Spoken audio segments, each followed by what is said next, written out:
gwe bukyovuma n'owemmula. Ever since you have abused, Uganda yali ekyuseeko. has Uganda ever changed? Tewali kikyuse. There is nothing that has Buli kintu changed. kisigadde nga Alright, embeera yeyongedde ddala okukaluba wali Enateete ku Dominion Church. Pastor Namakula Martha ono nga yalumba His Excellency Robert Kyagulanyi wiiki ewedde. Ebibye si birungi okusinziira ku information gwe tufuna addusiddwa mu ddwaliro. Video ngikuleetedde mu maaso ogenda kubeera ng'ogyerabirako. Otubulira ebirowoozo byonna mu comment section eby'eddala kigwana oba nedda. Omu ku bachairmans aba NRM avuddeyo n'agamba nedda General Muhoozi kyali mu kubeera ng'akola Uganda agenda kugisula batya mu maaso awo nabyo hatusobodde okubeera nga tubikuleetera. Media Matembe yagambye nedda muganda wange President Yoweri Kaguta Museveni ebyo byoli mu kubeera nga okola si birungi mu maaso awo naye hatumukuleetera video gimpereka like esobola okubeera nga etambula gwatanaba kubeera nga subscribing so that latest updates obeera ng'ozifuna mu budde. Olunaku olwaliro nga bwe nkugambye omukyala gwe mu kubeera ng'olaba ku screen yo bamutabukidde abaana b'enkyukakyuka era information yavuddeyo ng'eraga mbuno omukyala oyo bamuddusiza mu ddwaliro after attaining some bipolar disorders mu bwongo bwe nga bagamba nti no omukyala oyo depression abadde amira eddagala nga abaana b'enkyukakyuka bamuyisamu eggaali wiiki ewedde. Era video gye yasembyeko okubeera ng'akola yeeno yennyini soko gyerabireko otubuli ebyaddala olowooza no omukyala asaana kubeera ng'atwalibwa mu ddwaliro ebyaddala asigalireyo ddala oba bamuleke abaana b'enkyukakyuka tebadda mukola ki okumuwa relevance sokola bwe kiri. Everything has kept the way it is. Omuvuma buli kiramu. You abuse every living Ne creature muwemula ebisesa. and you speak vulgar Ate bino and ebigambo bye muwemula nze bye nkuze mpulira. and the words of obscenity is Ku what luno I've natunudde known. ndaba oba nnindayo ekipya. And I waited to see whether there is something new. Tewaliyo kipya. There is no new word Ate byonna invented. tebikyusa Uganda. And all that cannot change Era Uganda. bituleka we tuli. And they keep us the way we are. Ebyokulwanyisa by'okwama mulindeeko mmwe abawisuze ngenda kubagamba nti kati mukube enduulu. Mumpulirize bulungi nnyo. Listen to me. Nze nazze n'ekyokulwanyisa ekipya. I come with a new ammunition. Bakiyita kusabira Uganda. Is known as praying for Uganda. Ekyo ekyokulwanyisa ky'okuvuma n'okuwemula kimundumundu ekikadde omutali masasi. That ammunition of abusing is just a gun without bullets. Kyatalaggadda. It is wasted. Kikadde ekitayinza kulokola ggwanga lino. It is very old that cannot serve Uganda. Ekitalina nakyo kikolako wadde akatonotono bwe kati. Which has no impact whatsoever. Kama waffe omulungi yeebazibwe. Praise the Lord. Bayibuli bw'omba mwagala kukyusa bukulembeze. If you want to change the leadership, Danyeri 2:20 mwagamba. Daniel 2:21 Ye says, Katonda ajjako bakabaka n'assaako bakabaka. it is the Lord that dethroned kings and Ekitegeeza enthroned nti kings. byonna bye twagala okulaba nga bikyuka mu Uganda Katonda yasobola okubikola. Meaning any change you want to see in Uganda is by the help of God. N'olwekyo mujje tusabire Uganda. Therefore come, let us pray for Bwe Uganda. tuba tuwulira nga tuli basibe mu Uganda era embeera etusobedde. If we feel we are bound in Uganda and the situation is intense, Zakariya 9:12 agamba. Zechariah 9:11 says, Mukyukire ekigo mwe abasibe abalina essuubi. turn to me, the prisoners that have hope. Mukyukire ekigo. Turn to the Ani stronghold. kigo kyaffe. Who is our stronghold? Yogera nti Yesu. It is Jesus. Oyo kye kigo kyaffe Uganda. It's our stronghold as Uganda. Temubuzaabuzibwa na kuwemula. Yesu kye ky'okuddamu kyaffe. Jesus is our answer. Kama waffe omulungi yeebazibwe. Praise the Lord. Mukyukire ekigo Turn bannayuganda. to the stronghold Yesu Uganda. asobola okulokola eggwanga lino. Jesus can indeed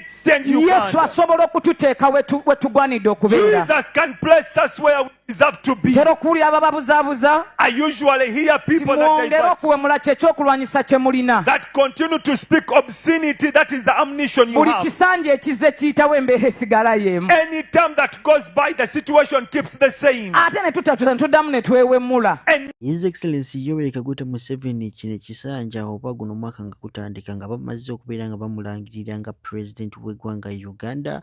Agambye okubeera nga yeerangira omukulu yavaayo n'abagamba kino ekisanja bakiyita no sleep era ndowooza ku sayidi y'ebyaddala ayinza okubeera nga tanabakola ki atanaba kubeera nga yeebaka. Omukulu Media Matembe kyamukola mukuba left right to the center aba opposition nabo tebamuweeza. Honorable Mwanga Kivumbi naye huyo abadde avudde mu komera yamutandikiddeko era depression stress zamulekidde okuddamu nakola ki namuwamba. Njagala osooka owulirize omukyalo ono mu ngambi ebyaddala anaddamu okusimatuka oba bwe banamutwala mu basement banaasobola kubeera nga bamuta oba ono mukyala ajja kusigalayo eno ddala. Mujjukire bulungi nti eno alina emyaka just 73, but oh my god, she is that voice. She is a Ugandan who every Ugandan must look up to. Nabagamba kino ebyadala njagala kubeera ng'oyo. Soko muwulirize kati nnyo omuli ebyadala President Yoweri Kaguta Museveni anaamalako ekisanja nga alina abantu bwe batyo abali wabwera bali ku opposition oba agenda kubasiba bonna.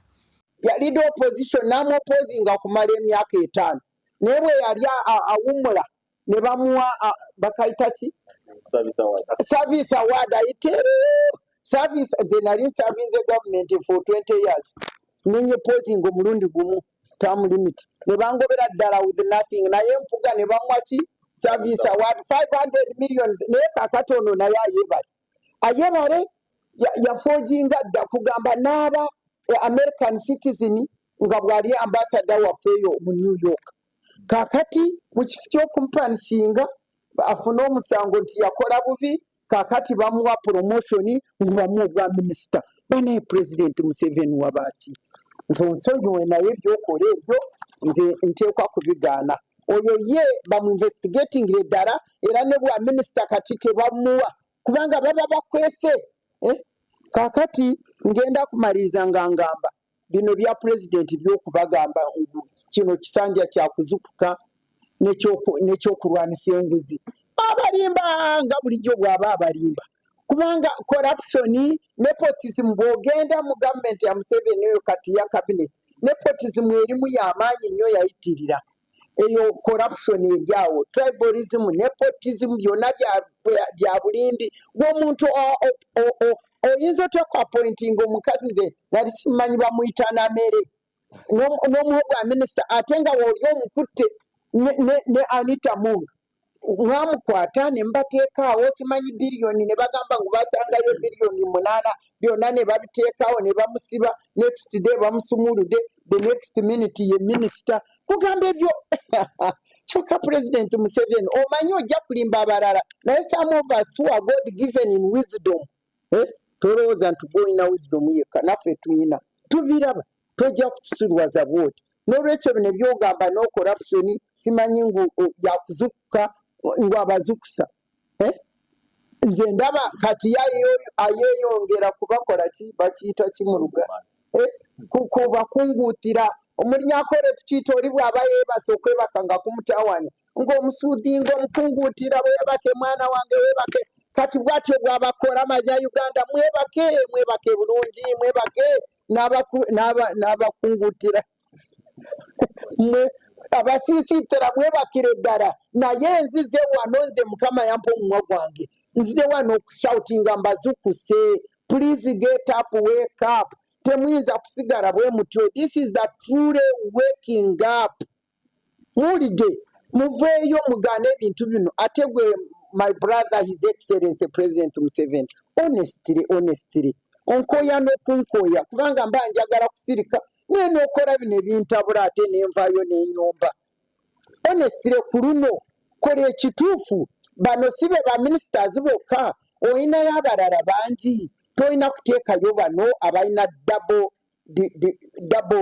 gundi kubanga double loyalty bajja bakulimba wano ne bakulimba wali weereza abo abalina total Ugandan citizenship bali baleke bwe weeyongera n'obalonda nze ngamba Mukama ono bwe weeyongerayo n'obalonda n'obawo bwa minisita lwakiyita obwa minisita obwa president tayiyayiya naye n'abukujjako naffe eggwanga lyaffe ne litereera akole okunoonyereza investigation mu nsonga zino ez'abantu officers ba Ugandans abagenda ne babeera mu embassy missions outside eza Uganda kugenda kukolera Uganda ne batuukayo ne bafuna citizenship ez'amawanga ge bagenzemu ne beekweka eyo nga balina okugulu kuli wano okulala kuli wano nga tosobola kulaba nti ddala bakolera Uganda. In other words, oli eggwanga eribatutte linza kugamba mutubbireyo bino bitugambe babyogereyo babikoleyo eyo byonna ate nga wano batugamba tuffe tukolera Uganda. N'olwekyo ekiwandiiko kyaffe kiwanvu nnyo my young sons here baki explaininze naye kigendayo IGG tumusaba agenda abuulirize Kalisoliiso oyo abuulirize especially nga tuyina kati kino ekiragiro ekyayisibwamu kye bayita the Sovereignty Act. Uganda gavumenti ya Museveni badde kyagala okufana kuwona era ne Alright, ku Munnayuganda ali eyo njagala osooka owulirize wano kati ninyo omu ku bachairmans wali mu NRM ng'atabukira pulezidenti waabwe Yoweri Kaguta Museveni. Kabanda tetujja basobola kino nkubuulira, tetujja basobola temunnajja na mugundi mu bukulembeze n'ekibiina kyammwe tekinabeera na registered naye mutandise okwolesa amalala n'amaalo na buli kimu. Ffe tuwagire mmwe kweri okakasa kweri okusirika kwonna kusinga okwogera kubanga amazima gali nti bwe muba nga mulina kye mubala mu maaso temwandikoze bye mukola kati. Temunnajja mu ntebe naye muwamba bantu, muvuma bantu, mujerega buli muntu, mulangira bantu bwavu, mukola ki? Ebyo byonna bya kijega.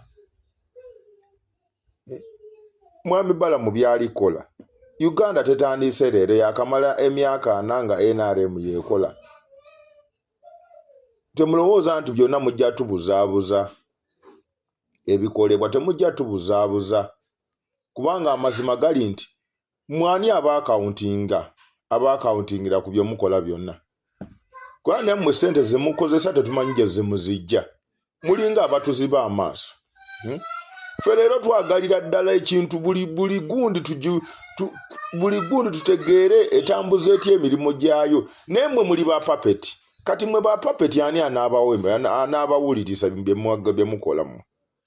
Nze mbabuulira siri ku saidi yammwe kubanga nze omuntu atandise n'emirembe gwe mpagira, naye omuntu atandise nga amazima gali nti ali kulaba nga yenaggwano, nze oyo sikolagana naye.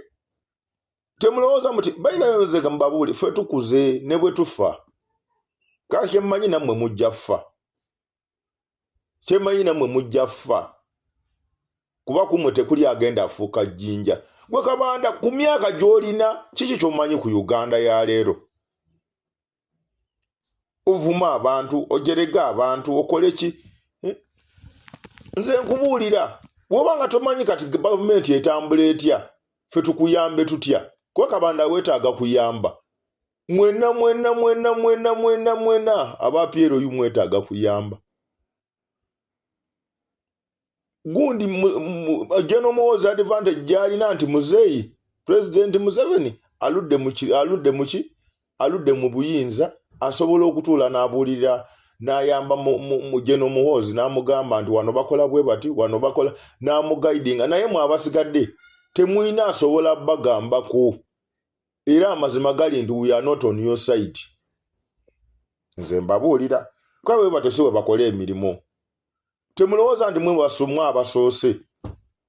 That's what I can't. Naye muli ku disorganizinga eggwanga. Mwe mulowooza President Museveni abadde tamanyi ebyo byonna, tamanyi bifa biri ku ground ebyo byonna nga tabimanyi. Mwe mulowooza eggwanga abadde alitambuza ati. Amaanyi tegalya. Kabanda nze nkubuulira. Ekikajjo kiwooma nnyo, naye tekuli muntu asobola kumira kikajjo ne waaba akirya. Kiwooma nnyo naye teri akimira. Buli ali akiwandula. Naye mwe mulowooza mwe musinga ebyo bifu. Ffenna ffe mutukwasiza amazima gali nti eggwanga engeri gye muli tutambuzaamu abantu bonna beekyaye naye mulemeddwa otegeera. Mwami Bala mutolowooza bye mulikola bye bituufu mbu you fighting corruption. No. Muyina gundi zammwe. Ate kankubuulire banga bakuwadde omulimu. Lekeraawo okwogera ku muntu akuwadde omulimu n'oba ng'olikola. Nze nkulabye mu weakness egi emu buli kyokola President president yangambye president kino ndifunye directive okuva ye president yeje no Muhoozi tebogerako bakuwadde obuyinza bukozese because already obulina babukuwadde naye kati boyogerako already president Museveni abaddewo emyaka 4 ebikolebwa bikoleddwa emyaka 4 kiti abadde nga taliwo kati goyagala ogosindikira ebibuuzo Jeno Muhoozi abaddewo emyaka 4 kati oyogera ku baki bakuwadde obuyinza agamalala genjogerako ago gemuli ogemwogera ago gemuko gemwogera bwabanga yakuwadde obuyinza ngaalaba gosobola laga nti go osobola buli generation ejene gundi ye ne formula yayo ne kati oli awo nti bino nafunye gundi okuva ye president oyagala bakulabe eyo bampane muveko waba kuwadde office gikozese na mere waba kuwadde office gikozese vuva moyo katemba wakwagala bampane mwogere ku bintu ebi tuka ogambe local government act yogera bweti amateeka gagamba bwe gati ebyebwe bityo kati president obuleta muwachi ne Muhoozi muve mu katemba okujjako nga nabe mwogerako nabo bagala mbogereko ebyo bifu kanga ffe tumanye already president